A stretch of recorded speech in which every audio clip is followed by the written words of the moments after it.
Thank you, everyone, for inviting me to speak here today. For those of you who don't know me, my name is Dr. Karen Loomis. I'm an organologist, a researcher of musical instruments. And today I would like to talk about how scientific analysis can be used to study the surviving historical Irish and Highland harps.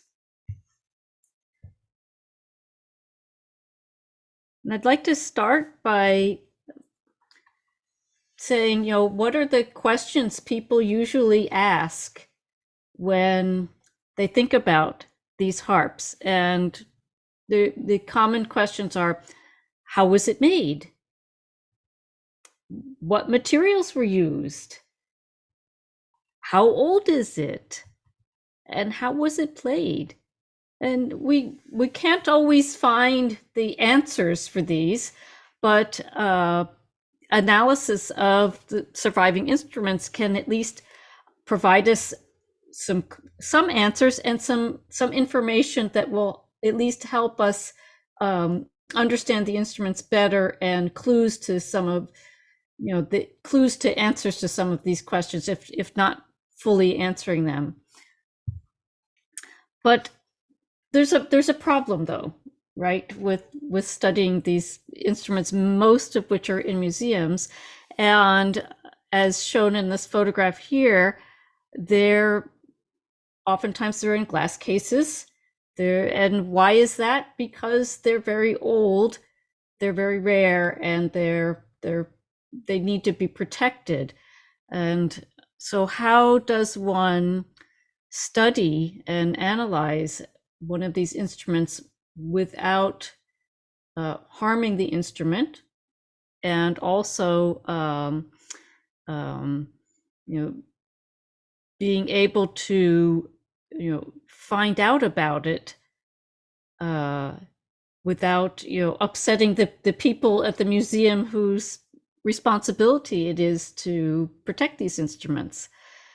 And there are ways to do this, and fortunately there are quite a few analytical techniques that we have at our disposal that allow us to study these instruments with minimal impact on the instruments, with minimal handling of the instruments.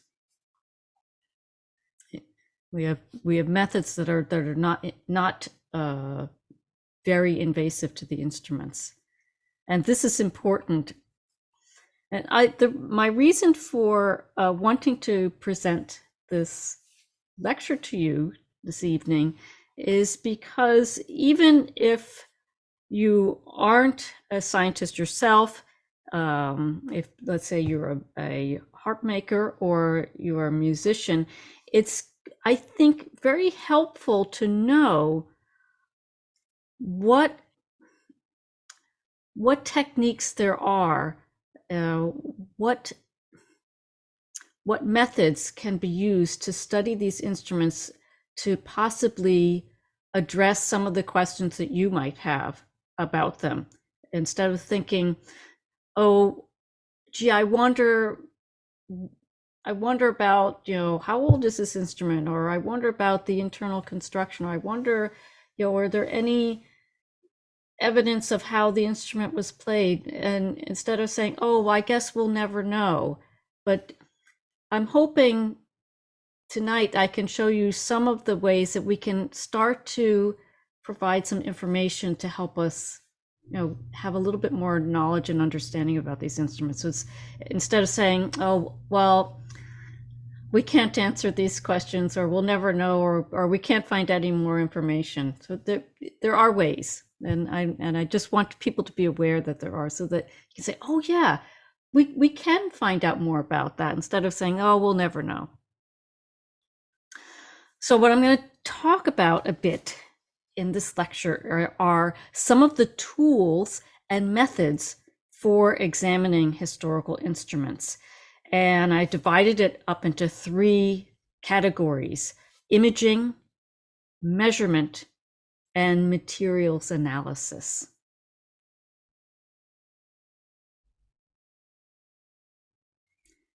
And I'm going to talk a little bit about each of these and show you some examples. So for imaging, there are several different methods.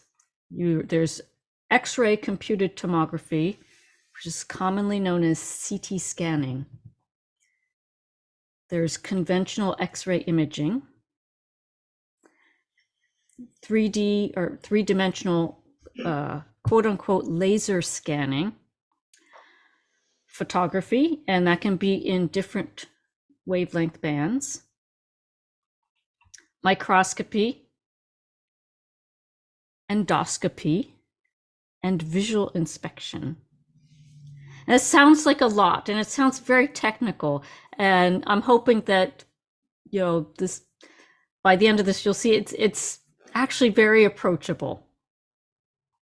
And the things that we can find out are really quite exciting and interesting. Often they lead to more questions than answers. You know, they may answer some things, but they lead us to even more questions. But the questions are good because they're informed questions. They allow us to ask those questions that we might not have thought of before. So X-ray computed tomography, or CT scanning, as many people call it. What is that? So really what it is a method for creating what is in effect a three-dimensional X-ray image of the object that has been scanned. And this allows one to view the object from any direction and to see into it and through it. And one can also look at cross sections of that object along any plane. And I'll show you what I mean by that.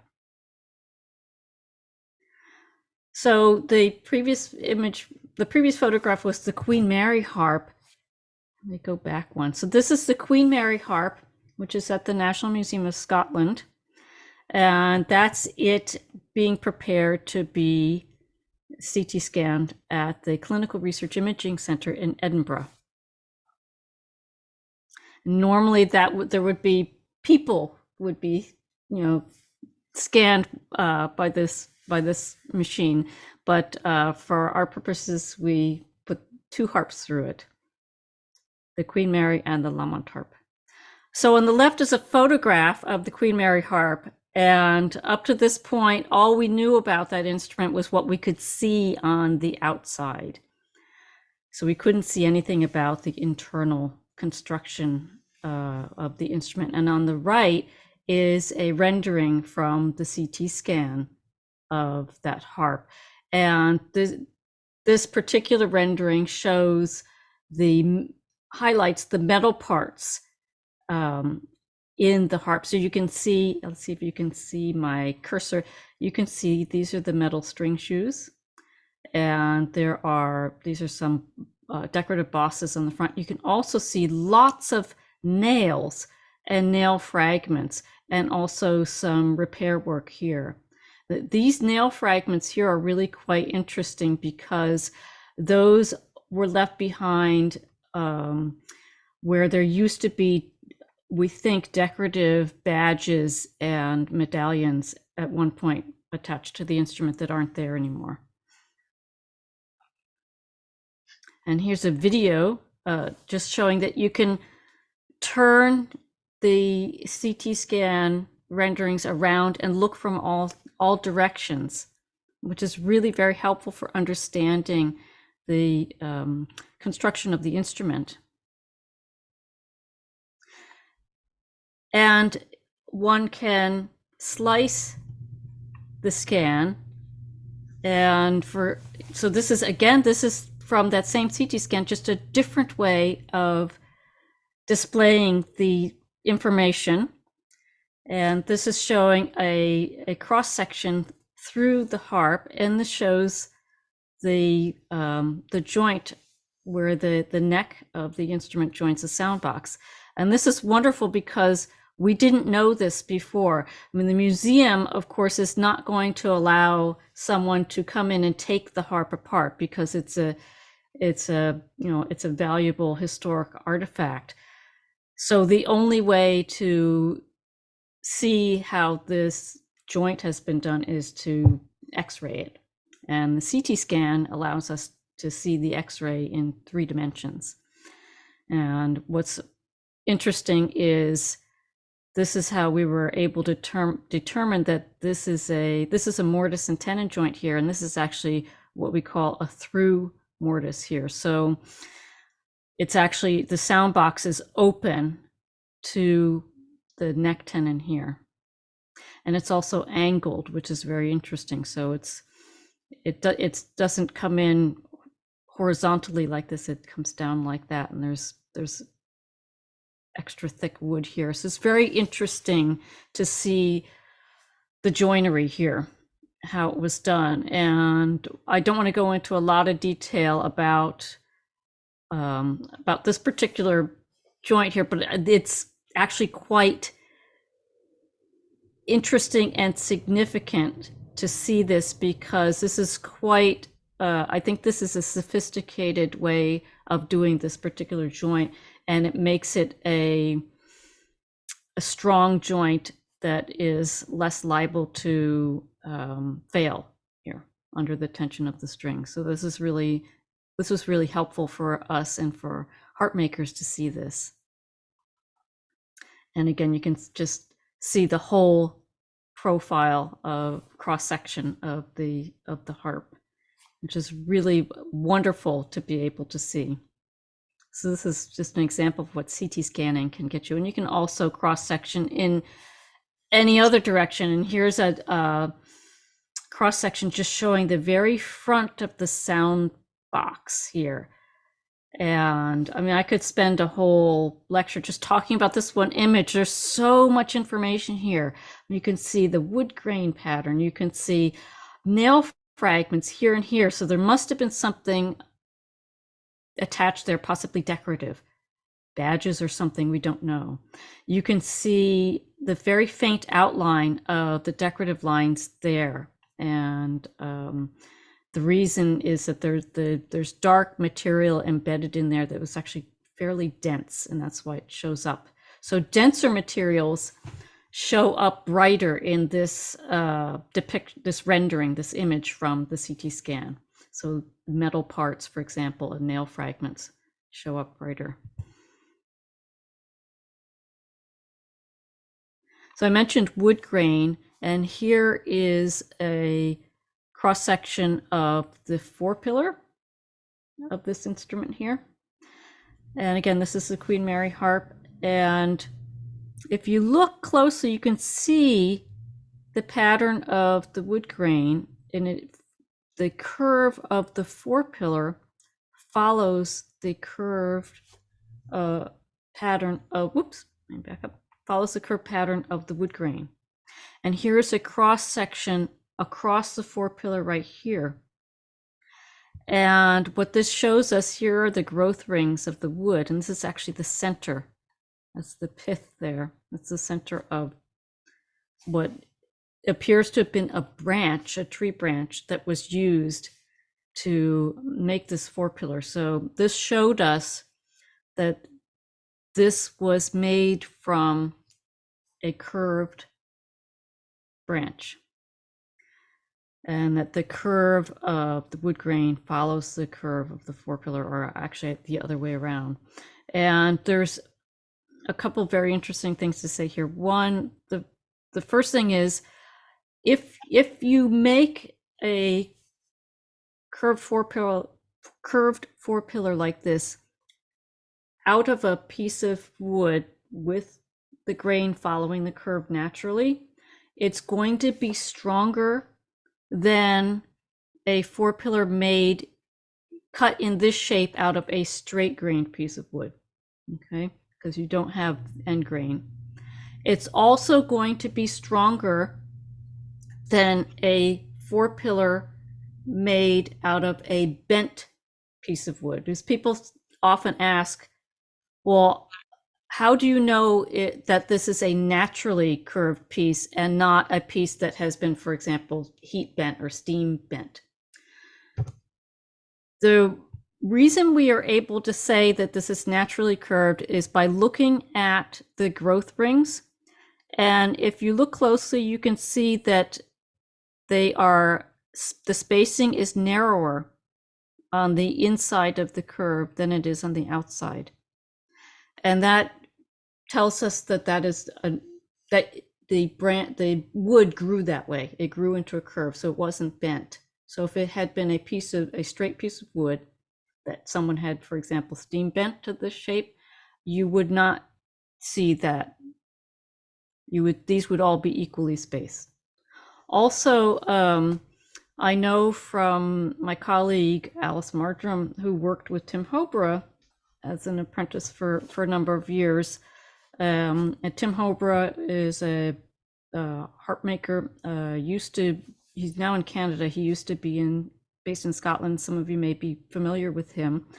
He did some experiments he built a harp like modeled after the Queen Mary, but with a 4-pillar that he made out of a bent piece of wood. So it was a piece of wood that was originally straight, and then I think he steam bent it or heat bent it because he wanted to see what would happen. And the prediction was that it would not be strong because when you think about it, a tree that is growing or a branch that is growing in a curve, usually it's because it's trying to go, like it might be coming out of a hillside and it's trying to grow upwards towards the sunlight, and it's actually pulling itself up. And so it's got built-in strength because it needs to pull up the weight of that branch or that tree trunk so that it can be upright. Okay, so it's more than just, it's shaped curved.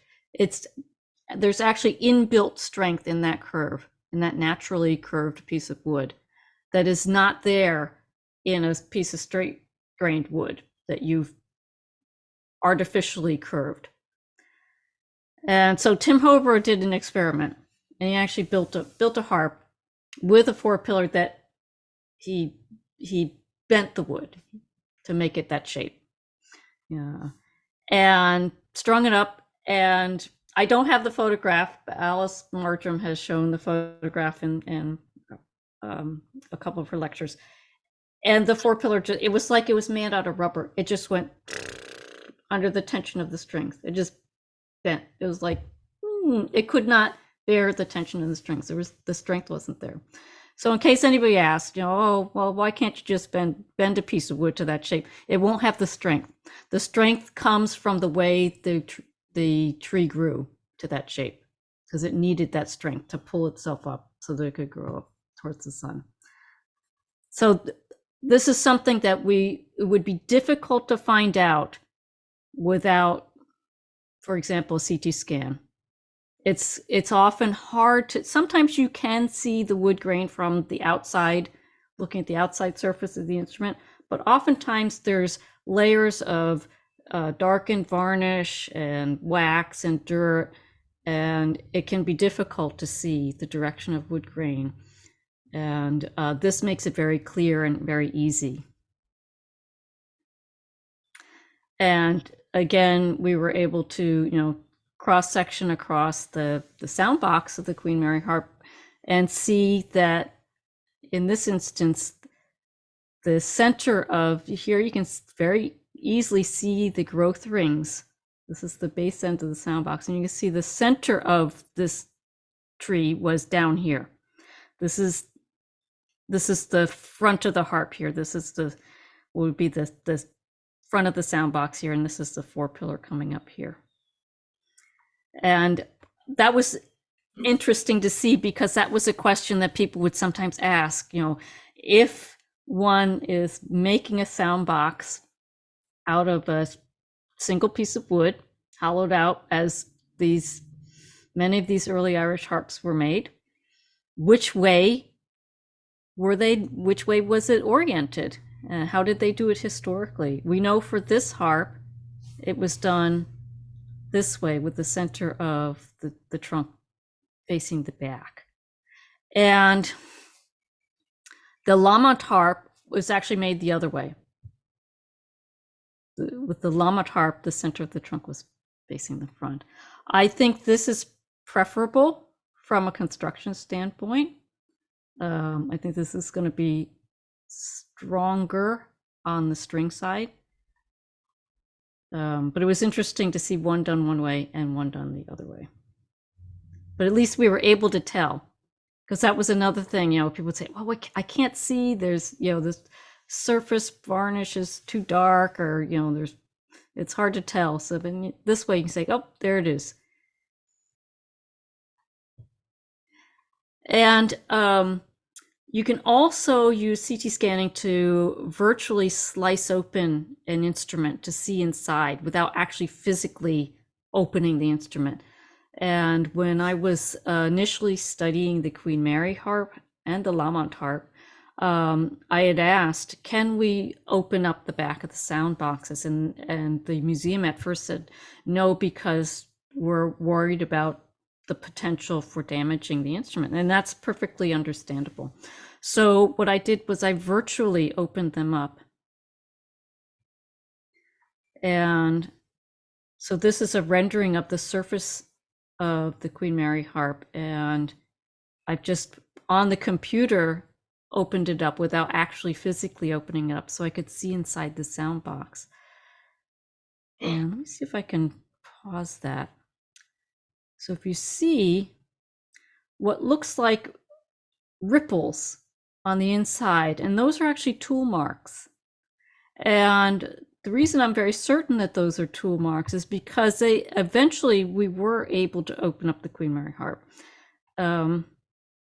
Here's a close-up of what I'm talking about. So these are like made with a gouge or similar tool. You can see them there. I actually eventually got permission to take the back cover off the Queen Mary harp. And the reason I was able to get permission was, again, because of the CT scan showed that it turns out that there were the only fasteners holding the back cover on right here and here and here and here turned out to be modern screws. So it had been off at some point in the past 100 years. And we were, with the head of conservation, we were able to use the CT scan to very carefully remove these without causing any damage to the instrument itself. And for this harp, it was especially important because we think this is the original back cover for this instrument. And the reason we think it is the original is because although you can't see in this photograph, there is decorative work on the back cover that appears to have been made using the same tools and techniques as the decorative work on the rest of the sound box. So we think this is actually original and not a replacement, which is unusual. So that makes it especially rare. But we were able to take it off, and that meant that I could, see inside the sound box with my eyes, but also compare the CT scan to the real thing. And you can see, so this is not an artifact. These are the real tool marks that you could see on the scan, which is very good to know, because there will, there's going to be instances where one might not be able to open up the instrument, but you can now feel confident that what shows up on the CT scan rendering is actually real and not an artifact, because you can actually see there's a little drip mark there. And there it is right there.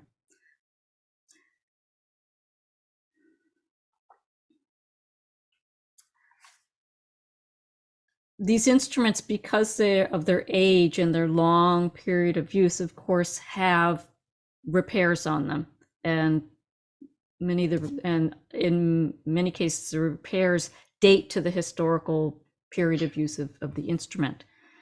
And that if these repairs they're interesting from a historical perspective, but they're also it's also important to understand them if one is planning to make an instrument modeled after one of these historical artifacts, because the repairs may affect the dimensions of the instrument or the shape of the instrument, and it's good to understand what's happened there. So, for example, on the Queen Mary harp, you can see here's the neck of the instrument, and this is the what we call the cheek band here. Here are the tuning pins, and you can see there's this very crude metal patch here, and it looks like something has happened here. That this looks like a repair.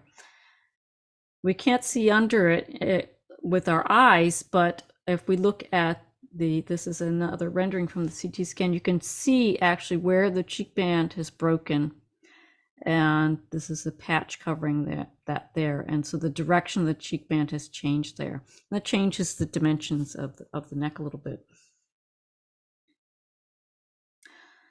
Now, CT scanning is wonderful if you have access to it, but that's not always a possibility, right? And certainly, before the days of CT scanning, before the 1980s, it wouldn't have been a possibility at all. But there's also just conventional X-ray imaging. It's not going to give you as much information. It's can't do as many things as CT scanning in terms of analysis, but it is very useful. And this is an X-ray image of the part of the Trinity College Brian Brew harp. And this image was taken in the 1960s. It's in the archive files for the conservation report for this harp that it underwent in the 1960s. And so an X-ray is actually the way X-ray imaging is done is the object being X-rayed is put in front of an X-ray source that shines X-rays onto the object. They pass through the object and then are imaged onto a photographic plate. So what you're actually seeing when you look at an X-ray image is, it's in effect a shadow. Okay, so all the details, all the parts of the object are superimposed on one another. Imagine sunlight passing through a glass vase or something like that, and you'd see kind of the outline, projected onto the wall or whatever. That's kind of what you get with an X-ray image. So everything is just, all of the features are superimposed, so it can be difficult to disentangle what you're looking at. But what we're seeing here is the end of the neck of the Trinity College Brian Brew harp, and the bright stripe here is actually the cheek bands. There's one on either side of the neck, so we're seeing them superimposed on one another. And what's really interesting here is this tiny little cutout here. That's actually the end of the cheek band right here. And I know from reading the conservation report, they actually took this harp apart in the 1960s. And I'm sad to say there aren't any photographs that I'm aware of, certainly not in the conservation archive, of the harp taken apart. Okay, they took photographs before and after, but not of it apart, which is very sad because there would be so much information there. But what they did do is they described the end of the neck of this harp. They described seeing what appeared to be a tuning pin hole right at the end that was sliced through, and you can see the end of the cheek band has a tuning pin hole cut right in half, which tells us that there used to be another tuning pin here. There used to be another string in this harp, and at some point the end of the neck was cut right through that, and that's probably when they put this end cap on to cover that up. So that's really, really important for somebody who wants to make a harp modeled after this, to know that kind of information. So X-rays, although they don't give you as much as a CT scan, but if you can't have access to a CT scanner, it's really can be very, very helpful to have an X-rays of an instrument. And it's good to know that most larger museums have X-ray cameras on site. They might say, oh, well, we can't CT scan this harp because it would mean transporting it to a hospital, for example. So we're not going to do that. But we have we can take X-rays on site. So it's an alternative if CT scanning is not available. So it's good to be aware that it can be very useful. You can get good information from an X-ray. Another tool that is being used more and more is what's called 3D laser scanning. And I've put that in quote marks because they don't actually use lasers now. They use white light and blue light, but it's commonly referred to still as laser scanning. But it's a form of 3D scanning, and we actually had the Hollybrook harp at the National Museum of Ireland scanned, and several of the harps there have now been scanned by other people doing research. And what this type of scanning will get you is a very precise record of the outside surface of the instrument. And that's quite useful. And it's also, because it's digitized, it means that you can then look at that on a computer screen, take measurements and manipulate it. And this is just a photo of the Hollybrook harp being CT scanned back in 2020.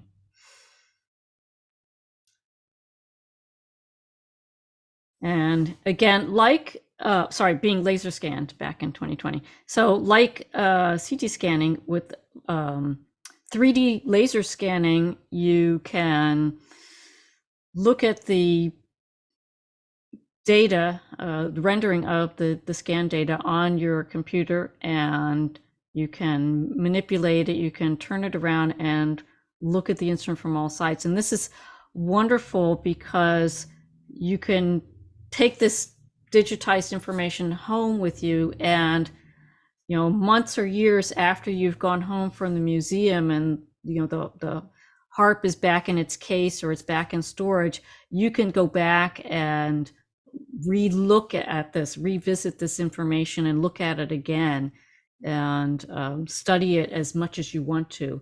And this really helps museums because it means that they don't have to take the instrument out of its case over and over again, and there aren't people handling it over and over again, which is better for protecting the instrument and preserving it.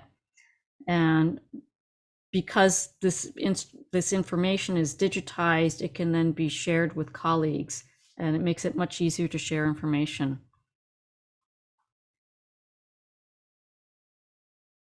Oops, let me get this next one. So you can only get, as I said, whatever surfaces are accessible. So unlike CT scanning, laser scanning or 3D scanning, it's not an X-ray. You can't see through the instrument. You can't see areas that are not exposed. So you can't see inside the joints or anything like that.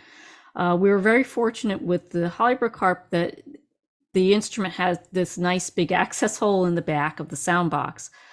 So we were able to point the scanner into there and see part of the inside of the sound box. The dark areas are the areas where we could not get the scanner in far enough to see those. So we just don't have data there.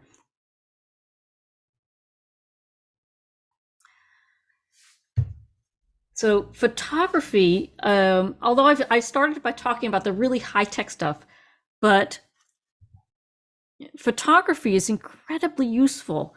And, having a good comprehensive photographic survey is invaluable because you can go back and look at those photographs and, find details and information that you might have overlooked the first time you looked at the instrument. So you can just keep going back to these, and it's wonderful to have this record of the appearance of the instrument.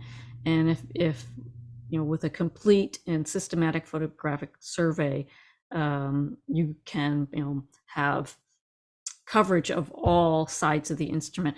And also one can use different wavelength bands of light.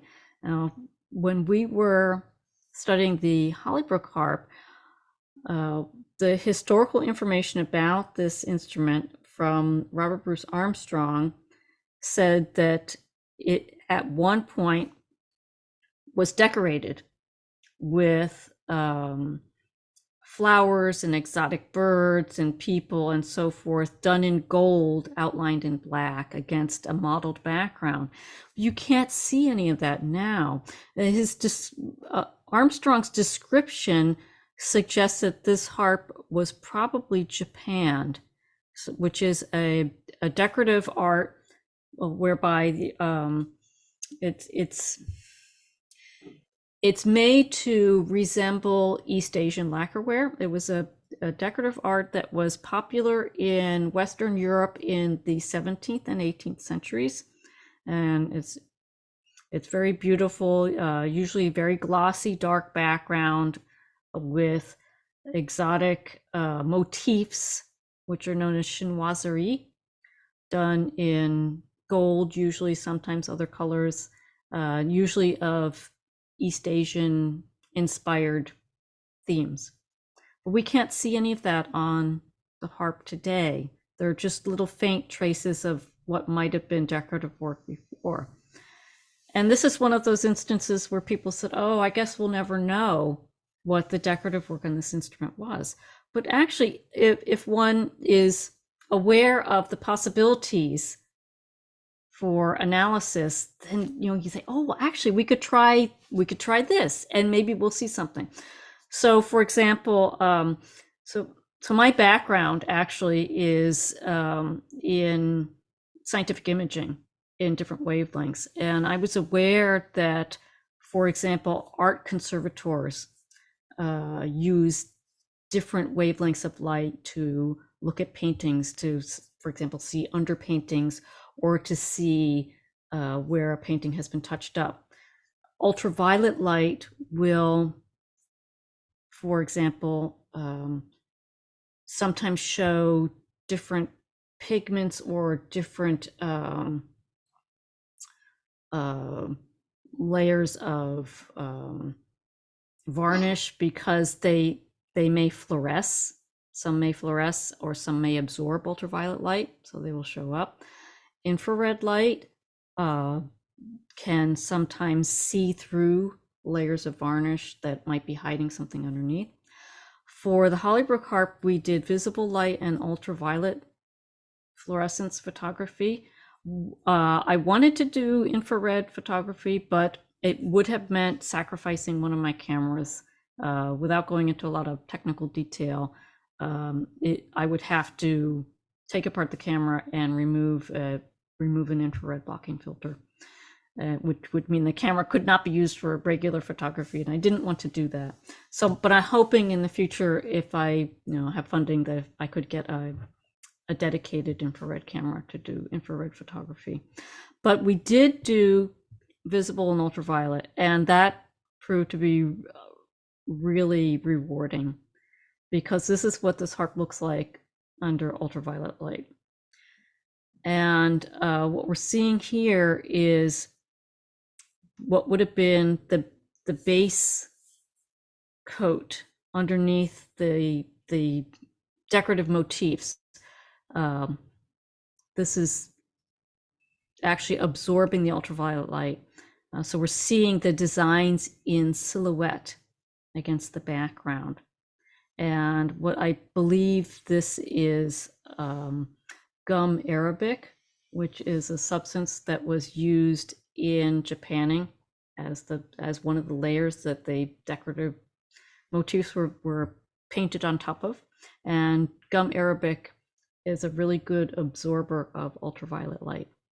And the background that appears as sort of grayish green, that's most likely the varnish, which fluoresces slightly in ultraviolet light in that color.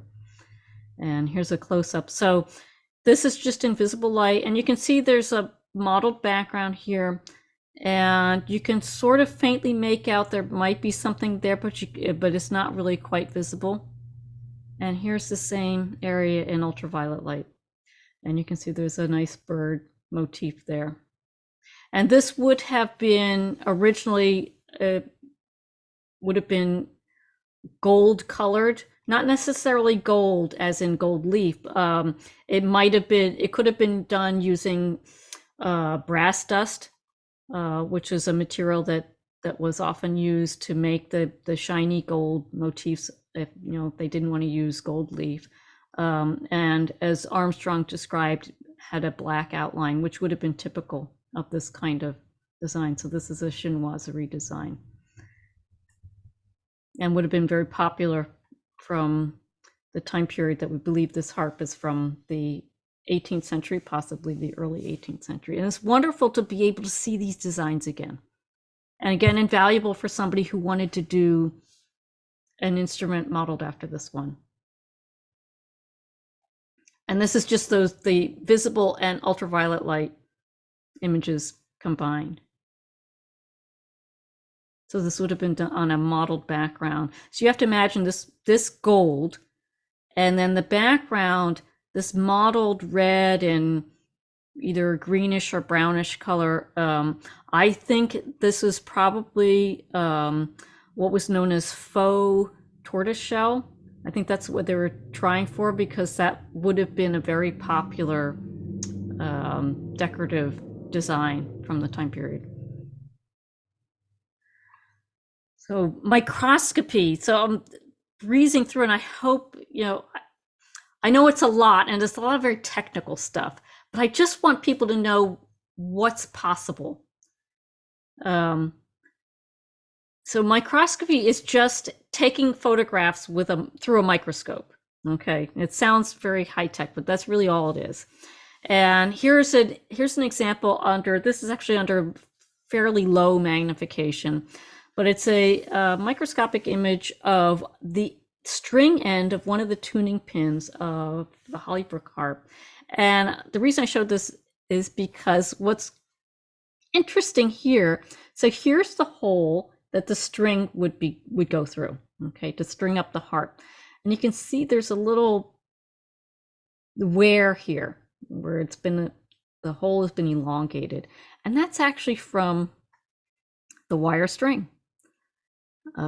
It's worn a little notch in that hole. And what's interesting about that is that actually helps us answer a question. And one of the questions that people often ask is, which way are the wires strung onto the tuning pin? In other words, which side of the tuning pin does the wire come off? Does it come off on the treble side or the bass side? And for this particular tuning pin, we can answer that question by looking at this notch, because if the notch is on this side of the hole, that means that the string was wound so that it came off on the treble side. And it doesn't matter which way this photograph is oriented. You can, flip it upside down. That string came off on the treble side.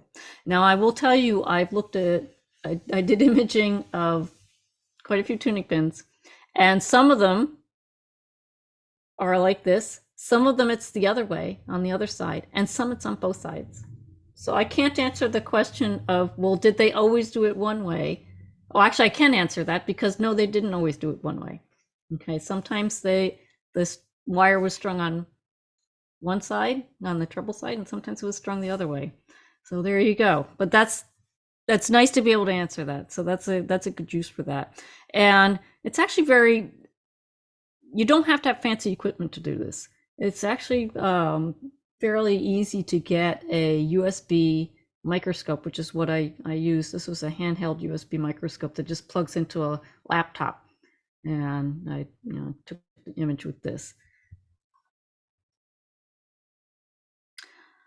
Endoscopy, and so apologies for the very wobbly video here, but I just wanted to show you the endoscopy video.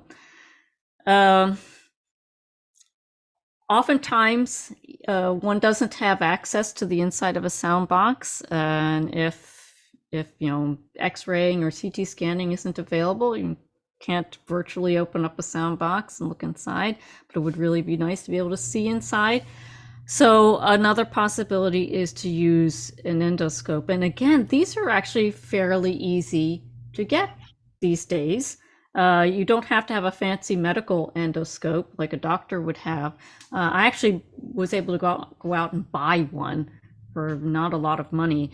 But all it is a very tiny camera on a long flexible tube with a little light. And with care, that can be, for example, fed through a sound hole to see the inside of a sound box.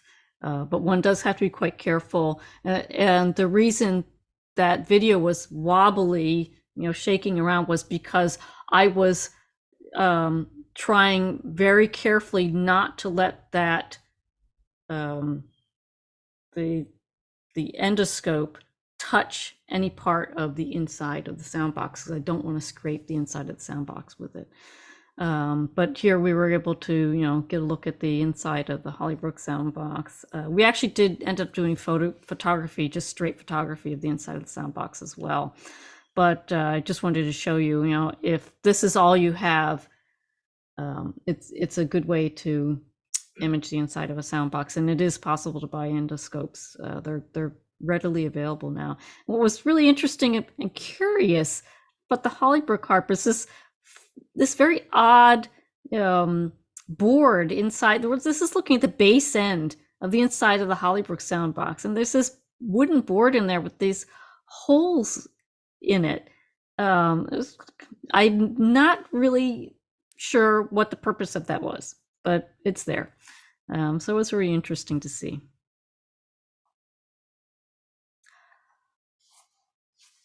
Last but not least, visual inspection it's one of the most important tools. It's not high tech because it's just using your eyes, but it's very, very important, and so important, in fact, when I am researching a harp and I go to, for example, a museum to inspect it, the very first thing I do before anything else, before any of the high-tech stuff, is I will take often a half a day, or at least a couple of hours, just doing a thorough visual inspection of the instrument, just with my eyes. And that will tell you so much, and it's really, really important to do that, because you can get a lot of information just by visually inspecting the instrument, especially if you're in a setting where you've got good lab lighting, or you've brought good lighting with you. And it also shows you potential areas that you may want to investigate further with other analytical techniques. The reason I'm showing this particular photograph is because one of the things that is easier to see with your eyes than other methods is wear marks. So remember, one of the questions that people ask is, well, how were these instruments played? I can't answer that directly. I don't have a time machine, but I can find some clues. And one of the clues are where on the sides of the sound box, where the player's wrists rubbed against the sound box as they were playing the instrument. The location and the extent of those marks give us important and useful information to where the person's arms and hands were placed on the instrument and how they held that instrument. And so, for example, here, this is the Queen Mary harp again, and you can see in this photograph, you can see it right there. It's very easy to see.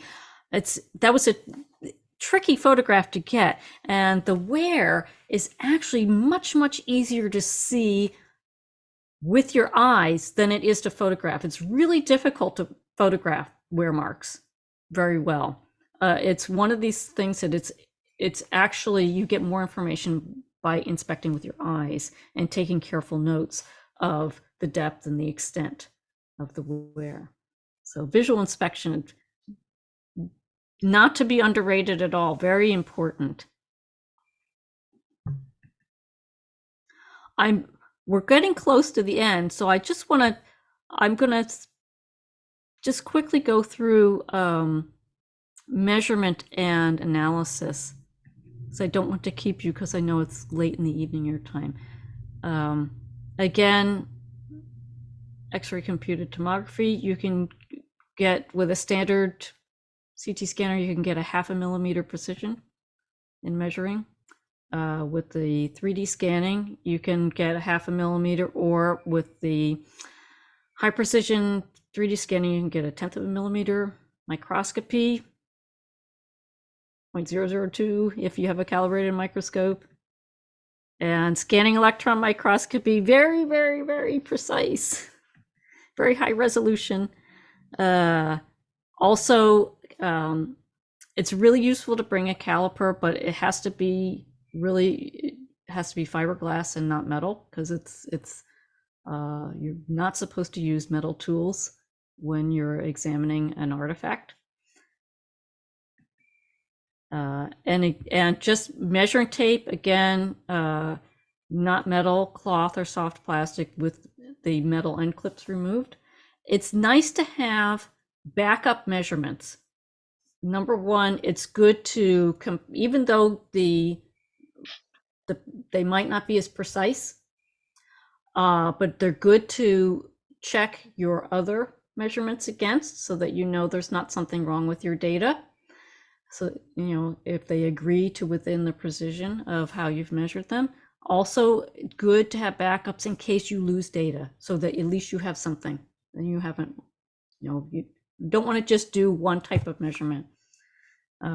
So these are, even though these aren't as, things like this aren't as high tech, they're still very useful.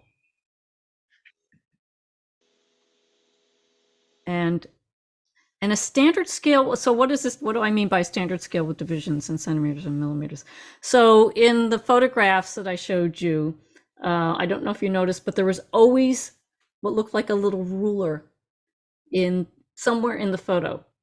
And that's very important. Those are standard scales. And the one I use also has a standard color scale on it as well for color balance.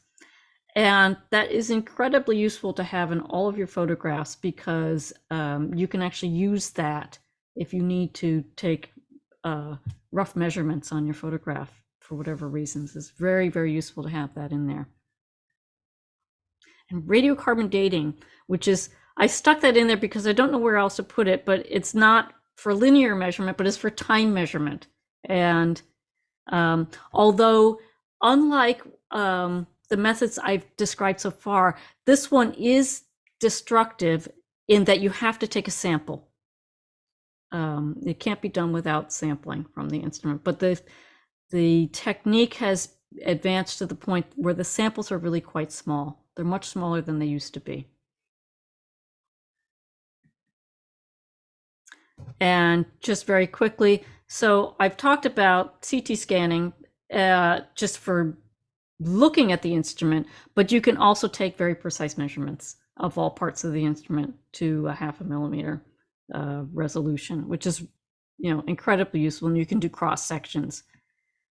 And I used the CT scanning data to measure the thickness of the front of the sound box of both the Lamont and Queen Mary harp, and was able to make contour maps of soundboard thickness, which is wonderful to be able to have the whole front of the soundboard mapped, its thickness, and was able to see, by doing that, was able to see that the treble end of both of those two harps, the soundboard is thinner than at the bass end, which makes sense acoustically.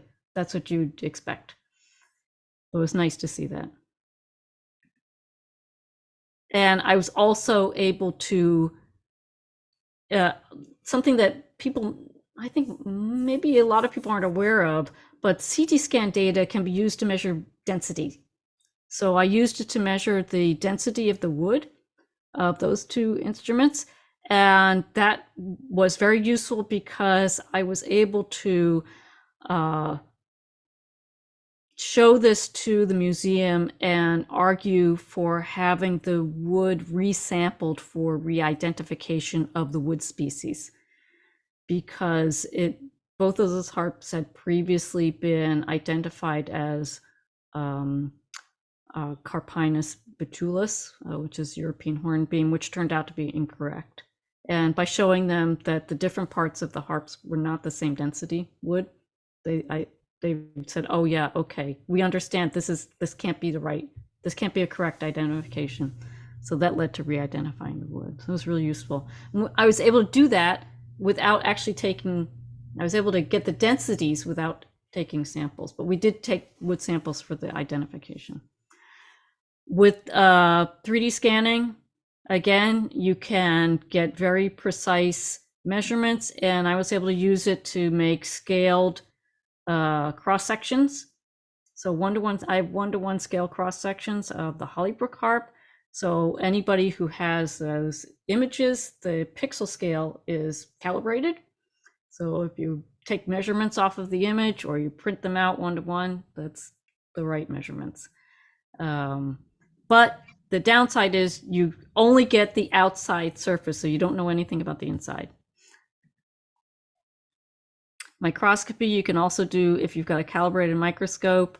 I did calibrated microscopy of the Queen Mary harp tuning pins, for example, and I measured the string hole diameters on the tuning pins for the Queen Mary harp, and that was very interesting because it tells us, look, this is the maximum size of string that would have been put through there, right? You can't fit a bigger string through a smaller hole. So I thought that's really interesting. So there are useful things you can do.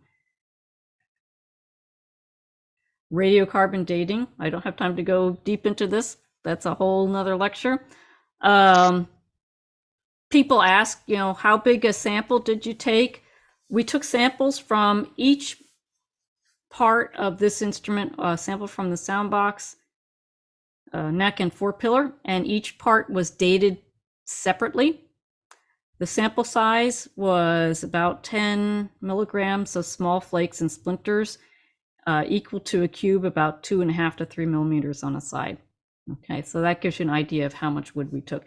And this is where we took them. So the soundbox sample was taken right there, and the neck was right there on the tenon. The 4-pillar sample was there. So this cutout was already there. That's historical, that cutout piece. And so the wood there was wood already exposed there, and they went in and got interior wood for the sampling. And this is the calibrated wood sample stakes. And with radiocarbon dating, you get the date of that particular growth ring, or where that sample was taken in the tree. So whatever year that growth ring was growing, okay, where that sample was taken. It doesn't tell you when the tree was cut down necessarily, or when the instrument was made necessarily. You have to then apply more information so that it tells you how old the tree was wherever in that timber that sample was taken. Okay, so if you take a sample from the center of a big tree, that sample is going to date older than a sample taken from the outer edge of the same tree. Right. So then what you have to do is you have to count growth rings out to get an estimate of at what time that tree was cut down. And this is just our data for the Queen Mary harp. And the reason you don't get a single date, there's a whole span of dates here, is because of the shape of the calibration curve for radiocarbon dating. And what radiocarbon dating does is it's measuring the number of carbon-14 atoms in the sample, and all living things that, you know, breathe in or air or carbon dioxide are breathing in carbon atoms. Okay, most of them are carbon-12, but some are going to be carbon-14. And carbon-14 is radioactive, and it very slowly decays over time. And so the amount of carbon-14 that's once the living thing stops living, or for a tree, once that growth ring, that year that growth ring was laid down, once the tree gets to the next year, the inner part of the tree, those inner growth rings, those are no longer those are no longer taking in carbon from the air. So those are like, that's set for that year. Okay, well, however many carbon-14 atoms were in that growth ring, you know, that's it until they just gradually decay away. And that's why it makes a good way of dating things. But it has to be calibrated, and the calibration curve has lots of wobbles in it. This is what the calibration curve looks like. And it turns out that the time period that we were interested for the Queen Mary harp, there's a big wobble in the calibration curve there. So if your data is right here, it cuts through the curve in more than one place, and that's why you get more than one possible answer. I had to then count growth rings also, because the sample was, for example, for the sound box, it was taken in where this growth ring is, but the tree was still growing, right? So I had to count out. I don't know where the outside of that tree is, right? Because I don't have the bark. How much longer did that tree grow? How many more years before it was cut down? I can only estimate. I spoke to a botanist about this and showed him these images, and he said, if you look at the outer growth rings that are visible here, right here, they're much closer together. They're narrower than these growth rings here. And he said, what this is telling us is this tree is reaching the end of its natural lifespan.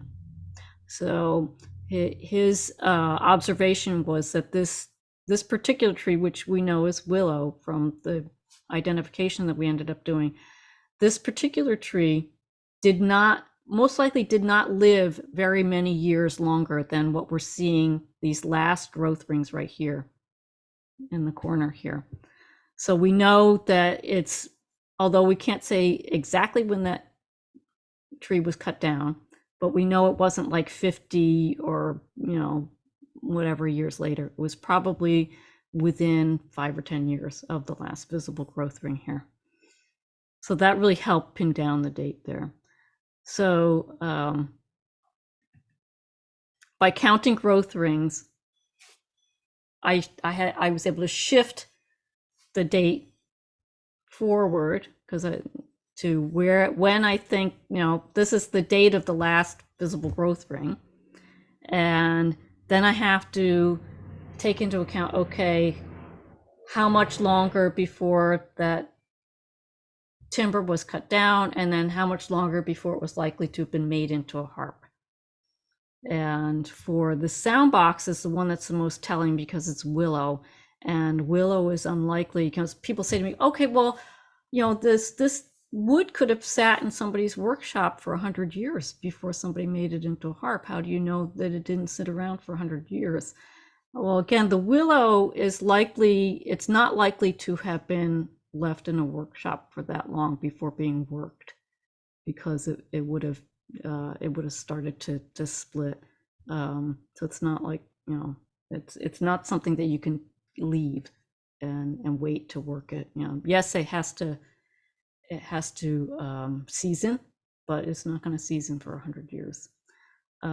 So to make a long story not quite as long, without going into too much more detail today, I was able to give a broad estimate of when the Queen Mary harp was likely to have been made, sometime between 1325 and 1425, based on the data. So, and that's really helpful. Up to this point, we didn't know at all. We could say from the decorative work that it was probably 14th or 15th century. But it's tricky with decorative work because you don't know if somebody later on was making an instrument using an older style of decorative work. So it was nice to at least be able to have narrow it down to a century. And that's really helpful to musicians, because if one is playing an instrument, for example, modeled after the Queen Mary harp, what repertory is appropriate to play on that instrument if what you're trying to do is historically informed performance, for example. You want to know what century is that instrument from, right? And so now we think we can say for that instrument. Last, very quickly, materials analysis. And I apologize for going a little bit over. I'll only talk for a couple more minutes. X-ray fluorescence. This is a way of looking at materials without taking a sample. It uses X-rays, and the X-ray beam does not hurt the material. The material fluoresces, and you can look at the spectrum, and that tells you what elements are there. And if it's calibrated, it can tell you proportions of elements, which is really useful. Scanning electron microscopy, you can use it to both look at things and also measure, get linear measurements, and also find out what elements are there and in what proportions, which is really useful. Raman spectroscopy and microscopy, I've just put it in there. I haven't used it. I just want to mention it so that people know. This is very useful for identifying molecules, so that, for example, if you wanted to identify pigments, what is this pigment made of? It's also non-destructive. You don't need to take a sample. It uses scattered light and looks at the spectra of scattered light to identify pigments and other materials. So it's good for material identification. Microscopic analysis, that's, for example, again, if somebody's looking at pigments, I haven't done this, but what conservators will often do is take a very tiny sample of layers of pigment and do a cross section and look at vertically the different layers that, if there was a base coat, like a sizing and other layers of pigment on top of it, and maybe a lacquer on top of that. And they can look at those under a microscope and identify layers of different pigmenting. And it's really useful for someone who's interested in decorative work and how that was done. And so very quickly, for example, with the Queen Mary harp, you can see there's some red pigment in here. And on the CT scan, that showed up as very dense material. All these little bright dots are little traces of pigment. And so once we saw that, we knew that red pigment might be vermilion, because vermilion contains a mercury compound. And so we did X-ray fluorescence on that. And in fact, this is actually an indicator light that tells us where the X-ray beam is pointing. And there's the mercury there. So we knew that was vermilion, which is at the time period from this harp, that would have been a valuable pigment. And it tells us something about not only what the instrument looked like, but the status of the instrument as well. We used scanning electron microscopy to look at a wire fragment that we found in the Lamont harp, and to get the composition of the end, the diameter of that wire. this one was really interesting because it has you can see where it was drawn. Okay, so this is marks from the wire being drawn, and it has a flaw. There's a big flaw in this wire, and that's probably why this particular wire broke. It was lodged in one of the string holes in the sound box, and there's a flaw in there. That was actually contained iron, and it was probably a piece of not completely melted iron when this this is a brass wire when this was made. It's really interesting. We used scanning electron microscopy to identify the woods. Normally you would just use a standard microscope, but the wood of the Queen Mary and Lamont harps, it is so old and so fragile that it was not feasible to do standard very thin slices because it would just crumble. So the head of conservation used a micro scalpel to take incredibly tiny, like the size of a breadcrumb samples. Okay, that's all we needed. They just needed to be cut very precisely so that we could do the wood identification.